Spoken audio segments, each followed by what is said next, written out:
Yo, what is good? My anime faithful, what is good, yo?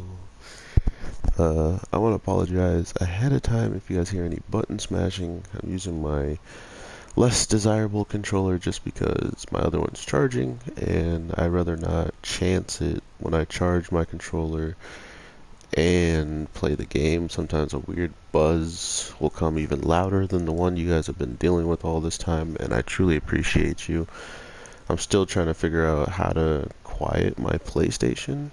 Like, it's literally just my PlayStation that is in the background that you guys can hear. So anyway, with all that being said, let's talk about these ladies. I have been talking these girls up quite a bit in my previous reviews, only because I actually do enjoy like what they bring to the table as a whole. Like their characters are fun, their personalities are fun.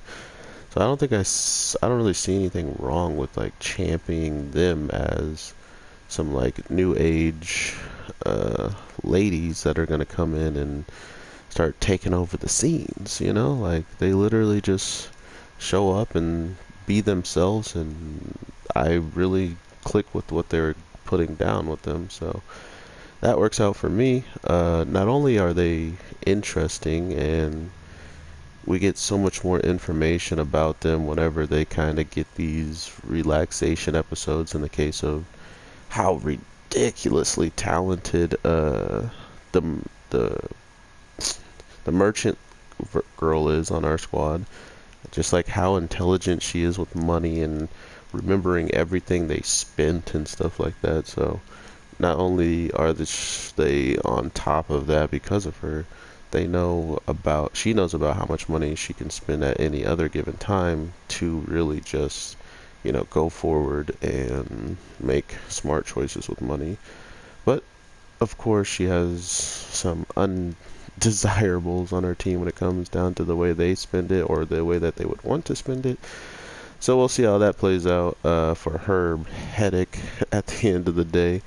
But other than that, I love the fact that they kind of are they're kind of taking this show, and they're not just being like, okay, it's girls and the girls are having girl time, and they also like to get real hot and bothered with each other. Like, it doesn't feel like they're trying to fan service something out of this, which they could heavily, and I feel like this is the most fan service thing of all times when it comes down to these shows, is going to the beach and always having some way, shape, or form of, swimwear that I feel like with my knowledge of how like the industry works and how money is made and stuff, it makes sense that these episodes exist because it makes it that much easier on creators. Like for instance, why do you think Iron Man and Spider-Man always got new suits?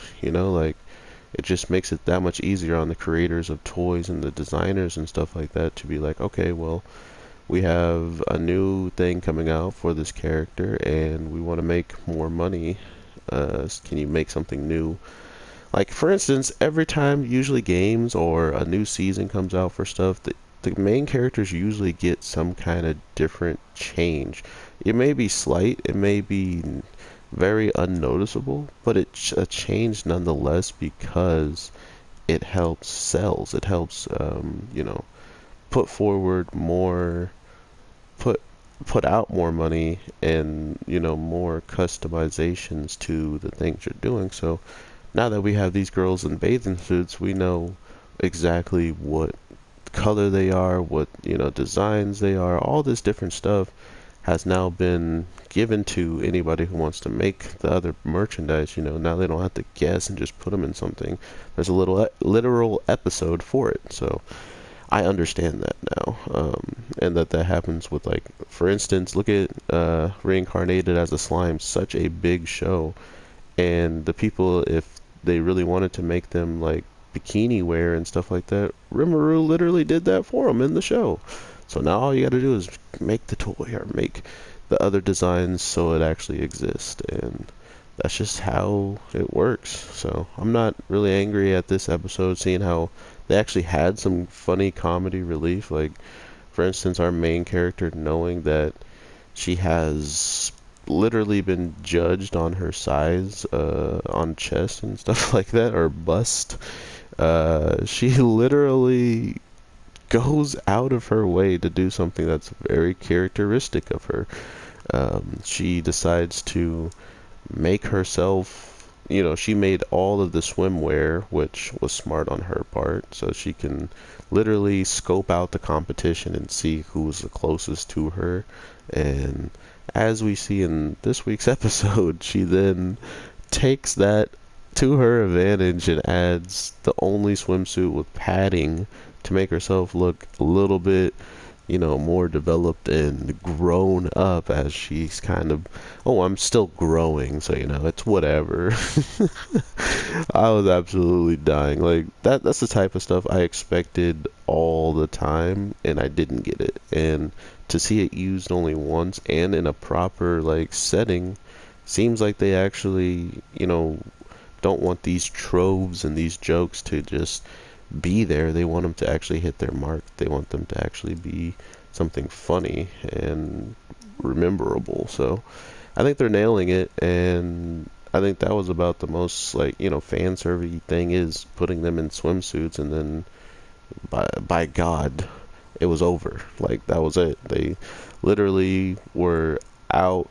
And this is the other thing about it, is it was a realistic, like, reason why they got so embarrassed, is because in this world that they, are in, bikinis and swimsuits aren't anything that you should be wearing out in public, let alone going out and, flaunting it, sitting back, relaxing, chilling, so it was absolutely hilarious, and a well little placed joke when it came down to, just because this is a way of living back in your country does not mean when you do it here it's going to be widely accepted as just being something big and cool.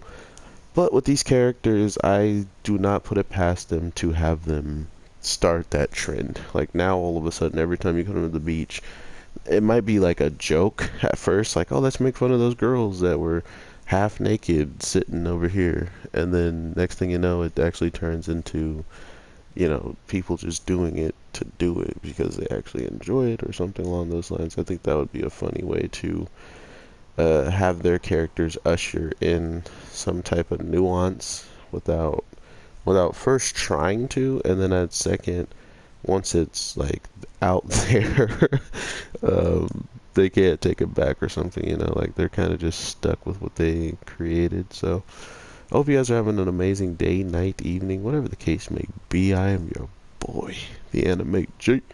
I will definitely be talking to you in one more video. I think I'm just going to keep it to 2 today. And then I'll probably talk to you guys tomorrow on that Black Clover, and see what I wanted to see is everybody that made it to the end, since you are the loyal ones and watch most, like all of the stuff. I could drop Rick and Morty today or tomorrow. I was thinking about dropping it tomorrow because no one really cares about my reviews on that regard. They don't see Rick and Morty as an anime. I already watched it, enjoyed it, but I could have had the video out already, is what I'm saying. So if you guys actually want Rick and Morty from me, let me know, and I will definitely drop it. If I hear enough cry out, or like at least 2 or 3 people want to see it, I can make a Rick and Morty video later tonight. But if not, I could just save it for Black Clover Day tomorrow. And I'm not really sure what else is coming out with Black Clover, is the only reason why I say that as well. So let me know in the comments down below, to the real ones that are still here, and thank you so much for the support.